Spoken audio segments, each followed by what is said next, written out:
Del amor de Dios, no sé si ya comenzamos la grabación o todavía. Ok, ya empezó. Esta semana, la semana anterior estuvimos hablando del amor de Dios y vimos que este atributo es uno de los más especiales.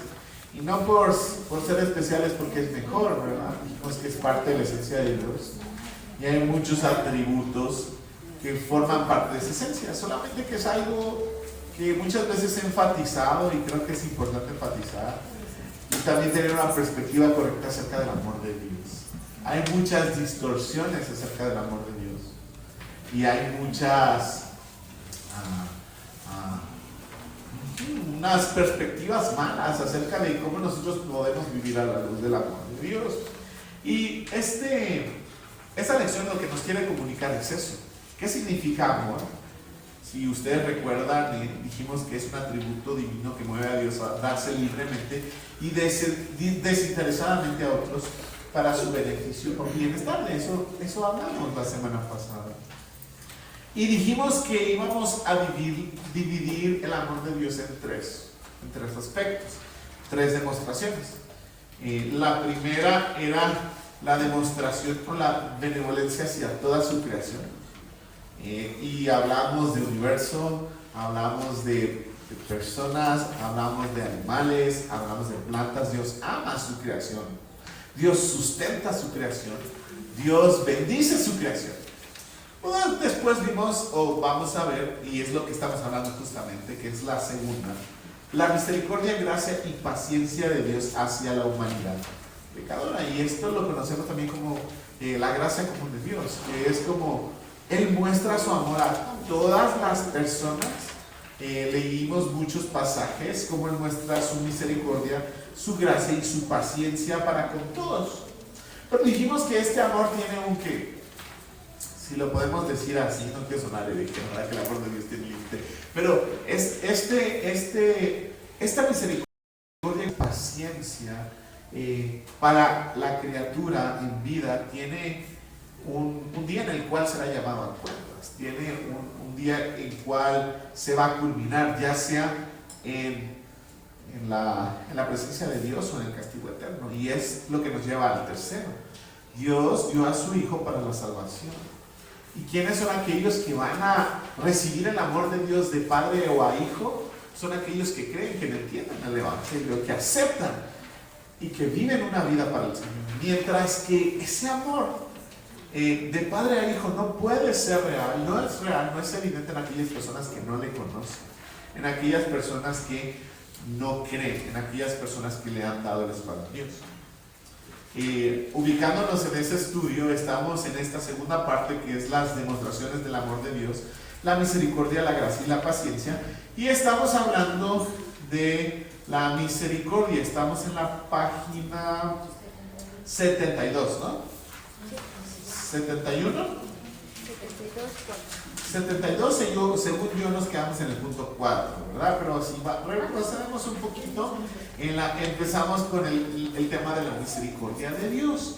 Dijimos que estos textos nos hablan de un Dios misericordioso, un Padre de misericordia, el Dios que es ¿qué pusimos ahí en la misericordia de Dios? 1, inciso C. El Dios que es rico en misericordia. El Señor es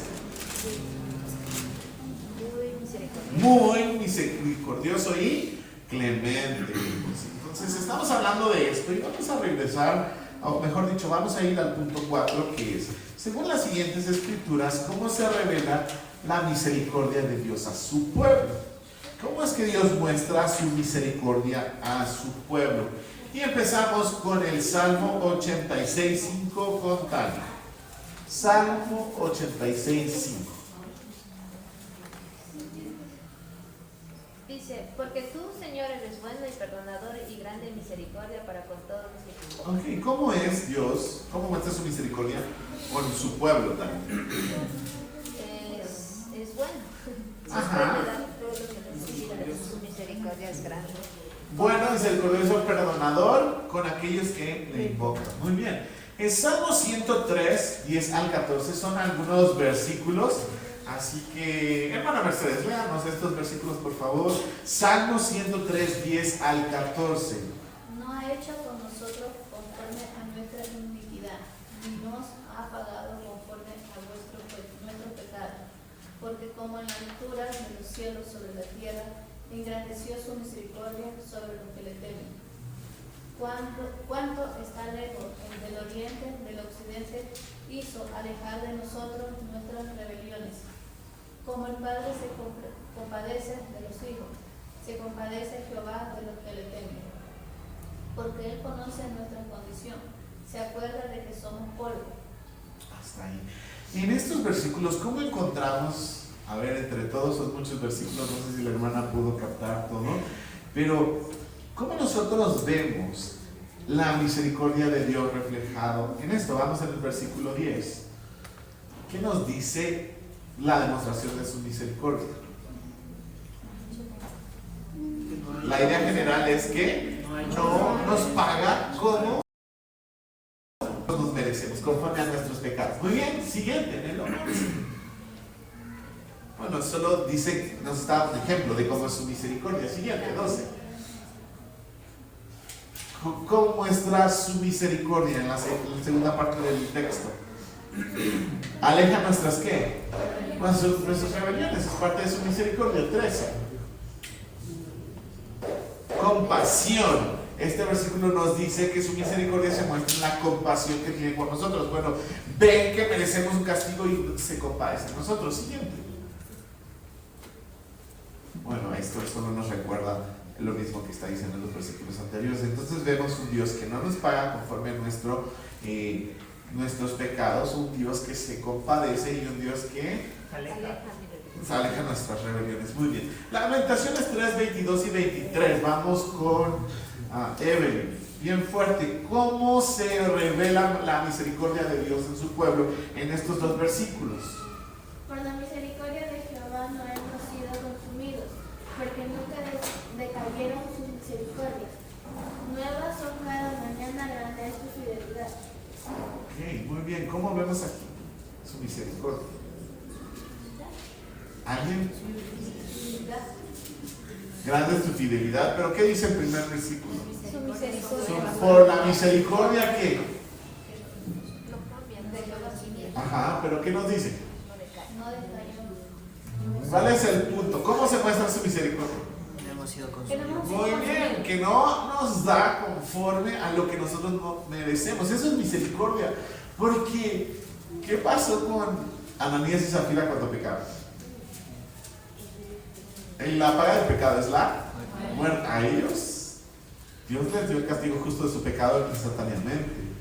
Yo sé que habían pecado también en otras ocasiones, pero esto fue para hacer evidente en la iglesia la severidad, ¿verdad?, de engañar al Espíritu Santo.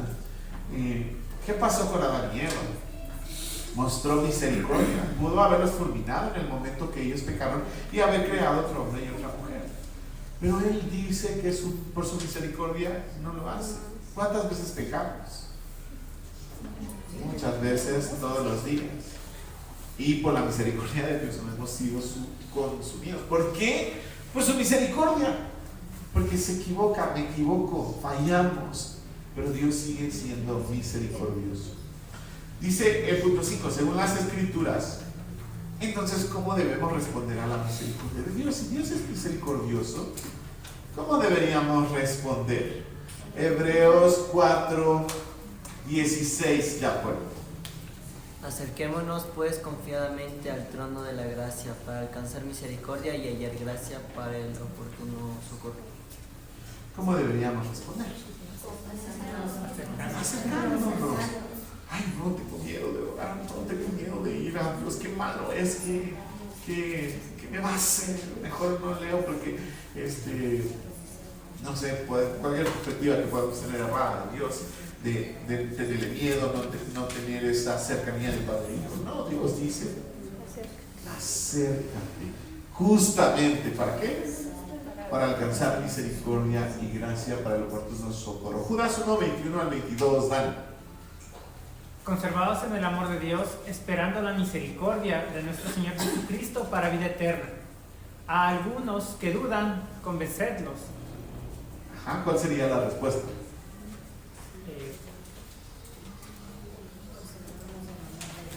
Conservándonos en el amor de Dios. ¿Qué significa eso? Permanecer. Permaneciendo en la verdad, permaneciendo en lo que hemos creído, permaneciendo en el Evangelio, permaneciendo en Él. ¿Por qué? Porque no es un Dios que nos miente, un Dios que no existe, un Dios que nos toma el pelo, sino es un Dios real. Lucas 6, 35 al 36.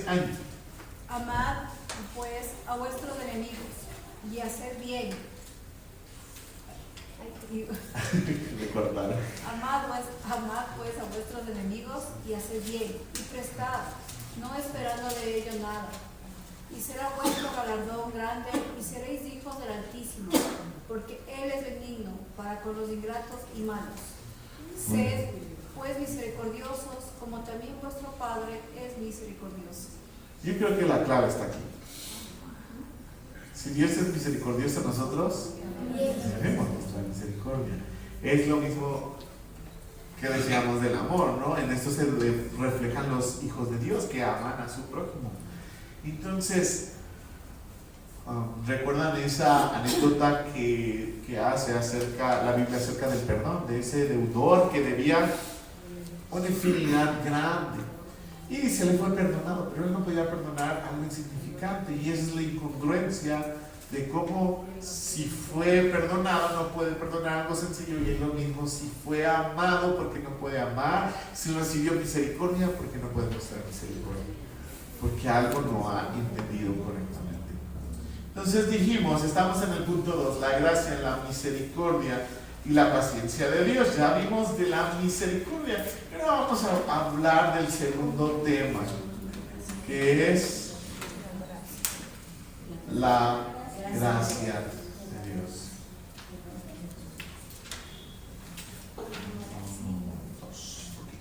La gracia de Dios.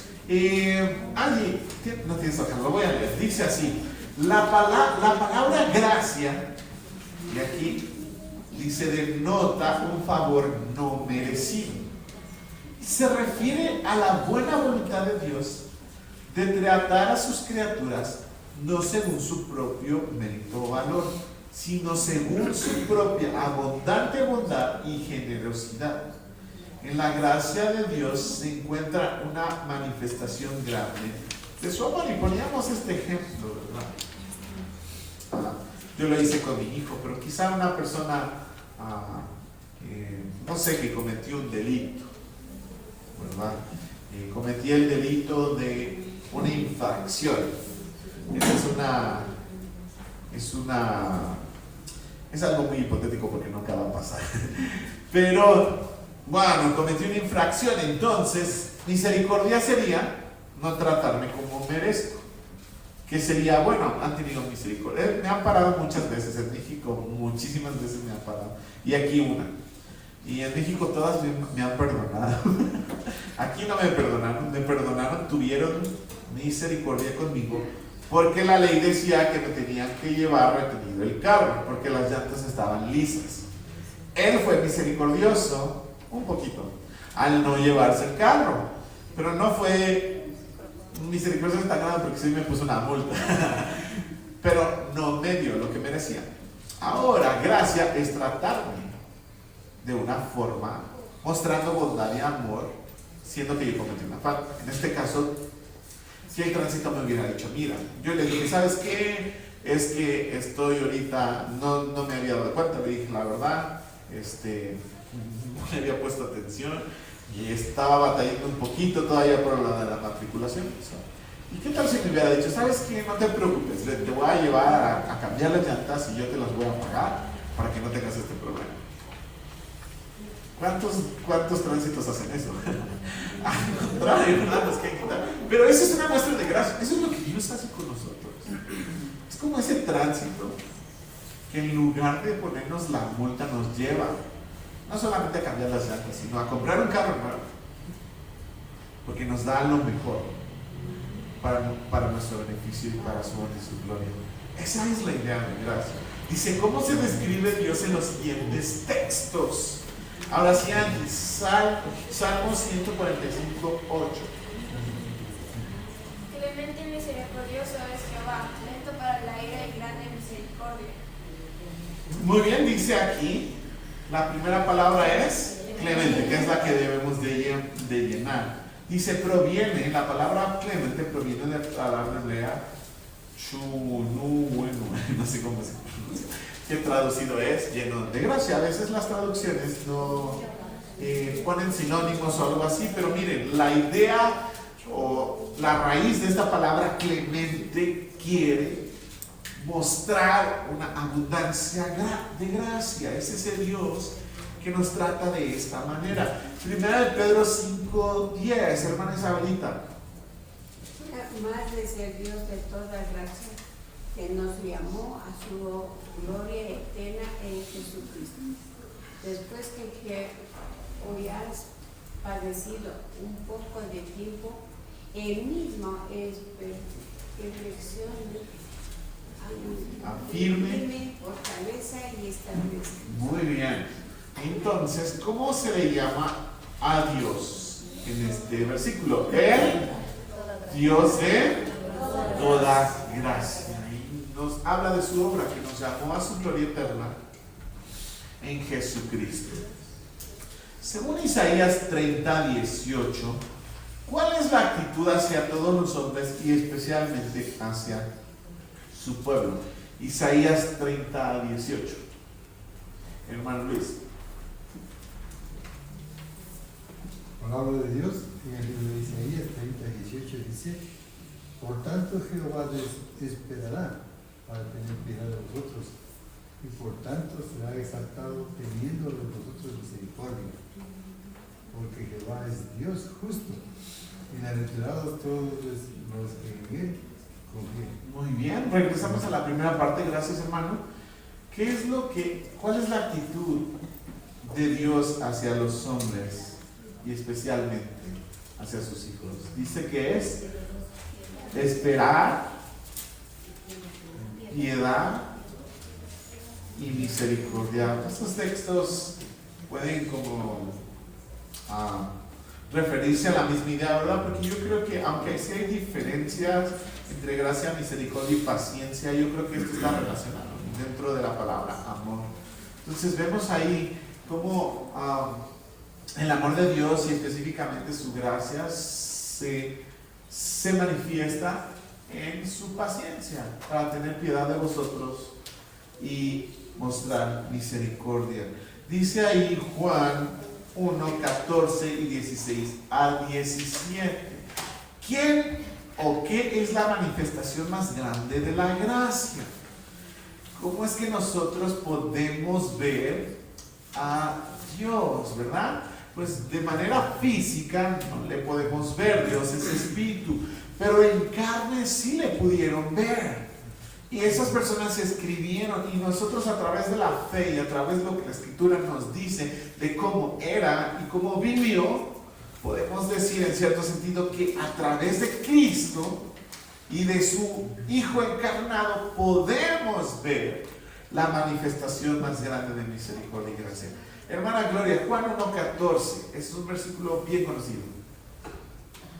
La palabra del Señor dice: aquel verbo fue hecho carne y habitó entre vosotros, y vimos su gloria y gloria, como del unigénito del Padre, lleno de gracia y de verdad. Gracias. Dice el verbo, o sea, la palabra, o sea, Cristo se encarnó. Y dice que vemos su gloria, sus atributos, sus características. Recuerden, la gloria de Dios son los atributos. ¿Y por qué no dice, por qué no puso otros atributos? ¿Por qué el Señor eligió que en este versículo estuviera el énfasis de qué es lo que se vio en Cristo? Dice, lleno de gracia y de verdad. Resalta estas dos: gracia, idea de misericordia, paciencia y amor, y basado en la verdad. Entonces ahí podemos poner ¿qué o quién? Pues es Cristo, que es lleno de gracia y verdad. punto 4. Dice, según las Escrituras, ¿cuál es la relación entre la gracia de Dios y la salvación de los hombres pecadores? ¿Somos salvos por medio de nuestros propios méritos o por medio de la gracia de Dios? Quisiera aclarar un poquito qué es la gracia de Dios bíblicamente, porque este concepto de gracia se utiliza en muchos lugares y a veces nosotros podemos tener una perspectiva incorrecta de la gracia de Dios. La Biblia nos dice que la gracia es un favor inmerecido, que es algo que viene de Dios, es algo que Él muestra sin importar nuestra condición. Pero la idea general que se tiene en muchos contextos, ¿verdad?, es que nosotros podemos ganar la gracia de Dios.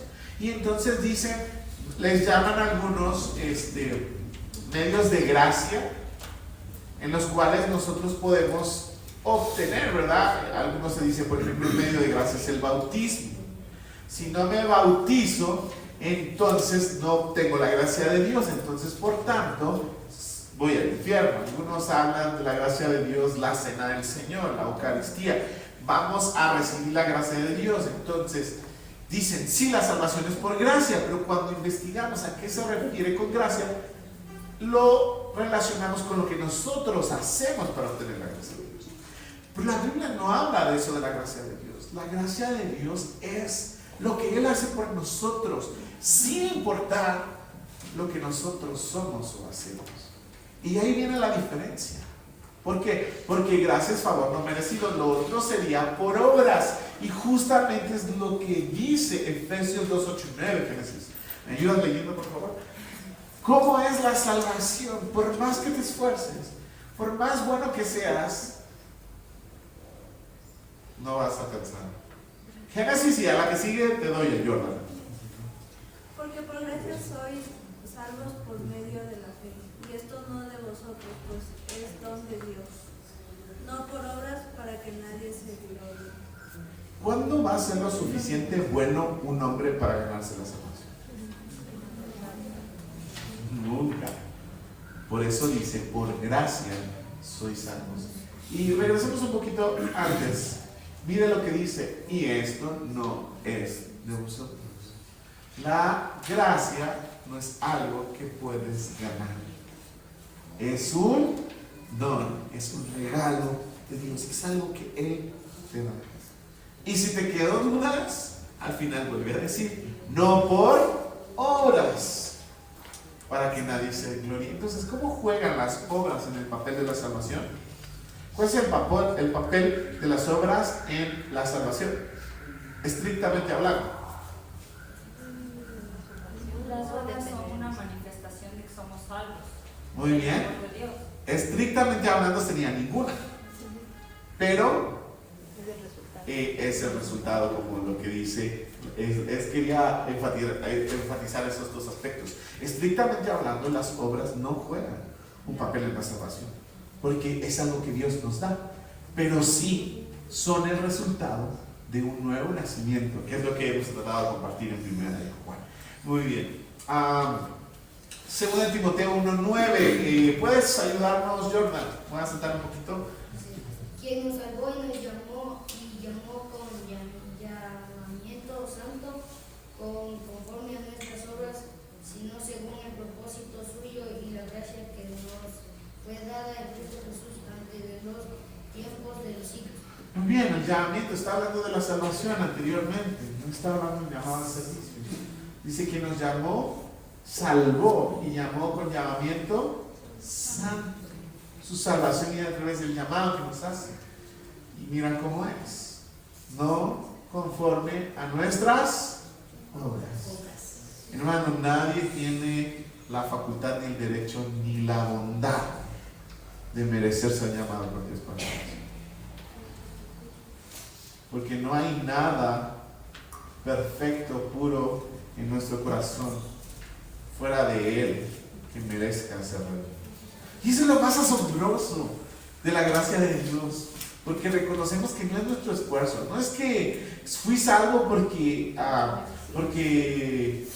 experimenté la maldad y ahora supe que este era el buen camino. Porque tuve la inteligencia de tomar el buen camino, de decidir bien. Se involucra nuestra razón, pero es otra obra de Dios.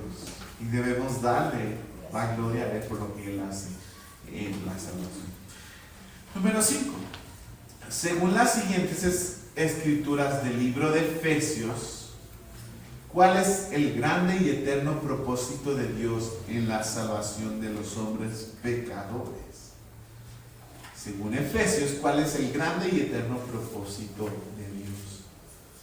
Vamos a Efesios 1:6. María. Bienvenida. Para alabanza de la gloria de su gracia, con la cual nos hizo aceptos en el amado. Fui salvo porque realmente entendí, realmente soy bien pilas para ver que este es el camino que me conviene, porque sé distinguir entre el bien y el mal, no soy un necio. No. Mira lo que dice. Solamente por esto estás en los caminos de Dios. Por esto puedes decir que el Señor ha hecho algo en ti. ¿Para quién? Para alabanza de la gloria de su gracia. Gracias, Dios, porque de verdad que si no hubiera sido por tu gracia, ¿qué sería de mí, verdad? Efesios 2:7. Ruth. Para mostrarle en los siglos venideros las abundantes riquezas de su gracia en su bondad para con nosotros en Cristo Jesús. Muy bien, ¿puedes poner el versículo 6, por favor? Antes. Bueno, no, es que es una oración muy larga. Regresa al versículo 7. Aquí nos está hablando de lo que éramos. Efesios 2 nos habla de lo que éramos antes y lo que ahora somos por estar en Cristo. Y esta es la conexión. O sea, ustedes eran extraños, eran enemigos, eran esclavos, estaban perdidos, estaban condenados, no tenían esperanza. Pero Dios, que a mí con misericordia hizo tal, te dio vida. Y después dice, ¿para qué? Este es el para. Dios nos ha salvado para mostrar en los siglos venideros las abundantes riquezas de su gracia. Y hermanos, antes yo pensaba como que cuando lo estudiaba yo decía, ay, qué Dios tan egoísta. Qué Dios que hace todo solamente para Él, para su gloria. Es algo que no podemos entender porque nosotros como personas pecadoras no podemos entender esto, que en Dios y su gloria no hay pecado y es perfección. Y cuando nosotros queremos llamar la gloria, queremos hacer llamar hacia nosotros, resaltar nuestras virtudes, es quitarle lo que Él merece. ¿Y quién es el que merece la gloria? El que es creador, el que es dueño, el que es soberano. Cuando nosotros queremos ponernos en ese lugar de Dios es cuando realmente caemos en el error. Entonces no es que un Dios sea un Dios egocéntrico, un Dios malvado, ay, todo quiere que sea para Él, todos vamos a hacer súbditos de Él. No, en Él no hay pecado. Y si Él quiere todo para su gloria, también hay santidad y perfección porque no hay nada en Él. ¿Quién es el que quiso tomar el lugar de Dios? Satanás. ¿Y qué fue lo que pasó? Vemos todos los resultados de haber quitado sus ojos en la gloria del que merece la gloria, que es Dios. Última página. Según las escrituras del día de hoy, ¿cómo debemos responder a la gracia que Dios revela por medio de su Hijo Jesucristo? María Ángela, ¿cómo es? ¿María Ángela o María Ángela? María Ángela, otra vez. María Ángela. Hechos 20:24. Pero de ninguna cosa hago caso, ni estimo preciosa mi vida para mí mismo, con tal que acabe mi carrera con gozo, y el ministerio que recibí del Señor Jesús para dar testimonio del Evangelio de la gracia de Dios. Y aquí está hablando Pablo como un siervo de Dios. ¿Qué pasa muchas veces con personas que sirven, no solamente con predicadores o personas que sirven, sino personas que viven la vida cristiana? Regresamos al versículo al principio. Pero de ninguna cosa hago caso. Muchas veces vemos el valor de la vida cristiana en lo que nosotros somos. Pero Pablo, siendo Pablo quien era, dice, no pongo mis ojos en esto, ni estimo el valor que hay en mí, porque hay algo mejor. Con tal que acabe mi carrera con gozo, siguiente, y el ministerio que recibí del Señor. ¿Por qué? Porque yo lo que quiero cuando me vean, cuando sigo, cuando vivo una vida cristiana, es dar testimonio del Evangelio de la gracia de Dios. Así es. Que vean algo en ti distinto. Ay, no es que yo soy muy cristiano, yo tengo 50 años de creyente, no, yo leo la Biblia todos los días.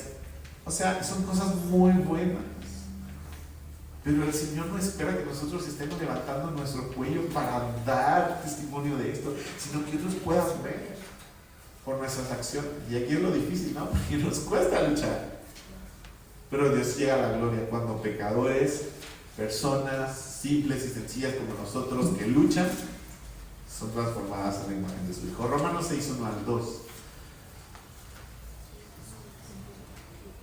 Sol, ¿quieres leer? Si pudiéramos, perseveraremos en el pecado para que la gracia abunde. En ninguna manera, porque los que hemos muerto al pecado, ¿cómo viviremos aún en él? Y esta es la idea, de decir, Dios ya me salvó. Si Dios me salvó, ya voy a ¿dónde? Al cielo. Y si voy al cielo, pues a vivir la vida. Al final, somos salvos. ¿Esto es realmente algo bíblico? Esta es una mentira de un falso maestro, ¿verdad? En ninguna manera. Porque los que hemos muerto al pecado, ¿cómo viviremos en él? Como dijo Judith, la respuesta del Hijo de Dios es vivir una vida llena de obras en santificación. Filipenses 4:13 conectado con 1 Timoteo 2:1. Nos ayuda Judith con 4:13 y Edmi con Filipenses con Timoteo. Filipenses 4:13. Todo lo puedo en Cristo que me fortalece. Muy bien, un texto un poquito descontextualizado cuando no lo entendemos, pero nos está hablando de todo lo podemos en las aflicciones de Cristo para darle la gloria a Él, para servirle. Edmi.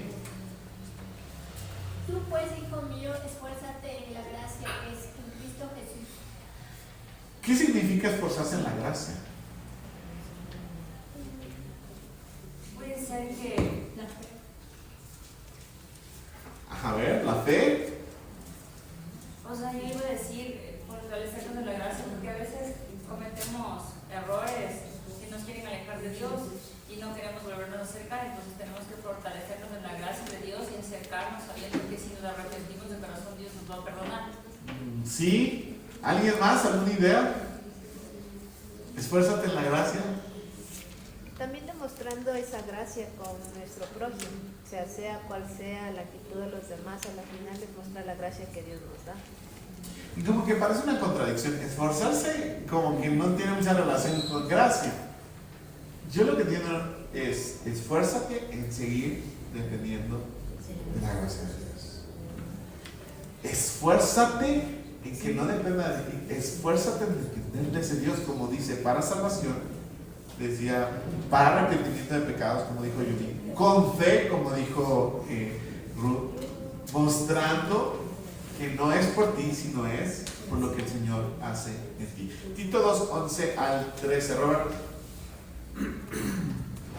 Dice, porque la gracia de Dios se ha manifestado para salvación a todos los hombres, enseñándonos que renunciando a la impiedad y a los deseos mundanos, vivamos en este siglo sobria, justa y piadosamente, aguardando la esperanza bienaventurada y la manifestación gloriosa de nuestro gran Dios y Salvador Jesucristo.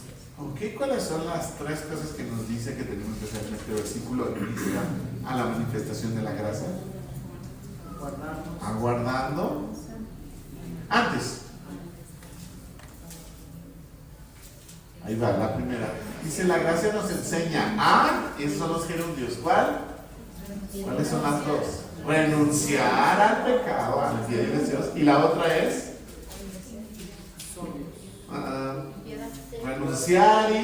renunciar a la impiedad de los deseos mundanos y vivir. ¿Cómo debemos de vivir? Sobre la justicia de Dios. La gracia nos enseña a renunciar al pecado y a vivir como al Señor le agrada. Y la última, ¿cómo lo vamos a hacer mientras hacemos estas dos cosas? Esperar el regreso del Señor. Muy bien. Hebreos 4:16, Sebas.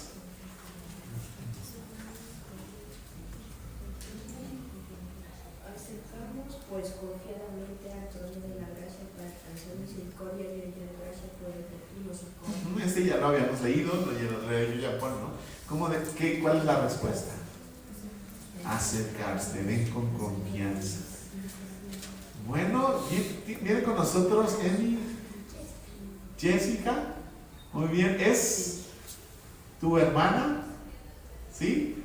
Jessica, no te reconocí. Yo dije, es otra Jessica. ¡Ah, Jessica! Perdón. No es que me fallen, no te reconocí. Siempre, ya me pasó 3 veces lo mismo. ¿Qué nos dice Jessica? 1 Pedro 5:5. Igualmente, hombres, estad sujetos a los ancianos y todos sumisos unos a otros, revestidos de humildad, porque Dios resiste a los soberbios y da gracia a los humildes. Gracias, Jessica. Entonces, ¿qué nos dice en base a la gracia de Dios? Nos habla de vivir en sujeción y humildad. Y terminamos con Jefferson. 2 Pedro 3:18. Hoy alcanzamos toditos a leer. Antes bien, creced en la gracia y el conocimiento de nuestro Señor y Salvador Jesucristo. A Él sea la gloria ahora y hasta el día de la eternidad. Amén. Muy bien, ¿cuál sería? Crecer en la gracia y el conocimiento de nuestro Señor. Muy bien, seguir esforzándonos en crecer en eso, en la gracia y el conocimiento de nuestro Señor Jesucristo. Hermanos, el tema de hoy es algo precioso. Ver el amor de Dios relacionado en su misericordia y su gracia. ¿Cómo respondemos a esto? Espero que pueda en la oración dar gracias a Dios, que no sea solamente un texto más, una lección más, sino que pueda decir, Señor, gracias por la grande bendición de ser lleno de tu misericordia y tu gracia. Cierre sus ojos, hermano, y demos gracias a Dios por este tiempo. Y cuando esté cantando en la segunda parte, recuerde esto, que esto sea un motivo para adorar a nuestro Señor. Gracias, te doy, mi Dios, por la oportunidad que nos das de ser tus hijos. Y gracias por esa misericordia tan grande que mostraste con nosotros siempre. Por esa gracia inmerecida, mi Dios, en la cruz, al ver a tu Hijo Jesucristo. Te doy gracias, mi Dios, porque no nos pagas conforme a nuestros pecados, sino nos has hecho tus hijos, nos has sentado a la mesa, Señor. Nos has puesto en lugares celestiales con Cristo. Nos has hecho, ya nos llamas amigos, nos has hecho tus amigos, como dice la Escritura. Gracias por poder tener esta oportunidad de ser llamados también tus hijos.